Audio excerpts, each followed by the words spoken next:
नमस्कार दोस्तों, आज मैं आप सभी को यह बताऊंगा कि गांधारी के गर्भ से 100 कौरव का जन्म एक साथ कैसे हुआ। आप सब जानते ही होंगे कि महर्षि वेदव्यास का हस्तिनापुर से परिवार जैसा संबंध था। एक बार वेदव्यास जी जंगल में तपस्या कर रहे थे। उनके मन में विचार आया, हस्तिनापुर गए हुए काफ़ी दिन हो गए, चलो आज हस्तिनापुर हो आते हैं। वहाँ पर गए और काफ़ी समय तक कुशल क्षेम हुआ। धृतराष्ट्र की पत्नी गांधारी ने उनकी बहुत सेवा शुश्रूषा की। सेवा से प्रसन्न होकर वेदव्यास जी ने गांधारी से कहा कि हे गांधारी, मैं तुम्हारी सेवा से प्रसन्न हूँ, कुछ वर मांग लो।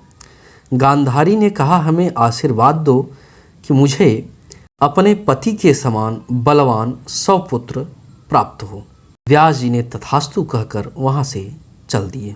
एक समय गांधारी ऋतुकालीन धर्माचरण में प्रवृत्त हुई तथा उन्होंने गर्भ धारण किया। गर्भ धारण किए हुए 2 साल हो गए, लेकिन प्रसव पीड़ा नहीं हुई। तब गांधारी ने अपने पेट पर जोर से प्रहार किया। प्रहार किए जाने से उनके गर्भ से एक मांस का टुकड़ा गिरा। इधर वेदव्यास जी को सूचना मिली कि आपका आशीर्वाद विफल हो रहा है, क्योंकि गांधारी को आपने आशीर्वाद दिया था 100 पुत्रों का, लेकिन उसकी जगह एक मांस का पिंड हुआ। वेदव्यास जी ने ऐसा समाचार सुनकर गंगा में स्नान किया, संध्या वंदन किया और हस्तिनापुर पहुंच गए। उनको देखकर गांधारी रोने लगी। गांधारी ने व्यास जी से कहा कि महात्मन, आप जैसे तपस्वी का आशीर्वाद विफल नहीं होना चाहिए, लेकिन ऐसा क्यों हुआ। व्यास जी ने कहा कि गांधारी, हमारा आशीर्वाद व्यर्थ नहीं जाएगा।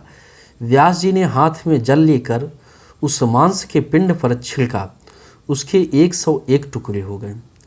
उन टुकड़ों को अलग अलग मटकों में रखवा दिया और उनको घी से भरवा दिया। 9 महीने बाद उन्हीं घरों से 101 बच्चे ने जन्म लिया। पहले घड़े से दुर्योधन हुआ, 100 घरों से 100 कौरव हुए और एक घड़े से लड़की ने जन्म लिया, जिसका नाम दुशाला रखा गया। प्रमाण यह भी मिलता है कि धृतराष्ट्र का अपनी पत्नी के अलावा दासी के साथ भी संबंध था। उससे भी एक पुत्र हुआ जिसका नाम युयुत्स था।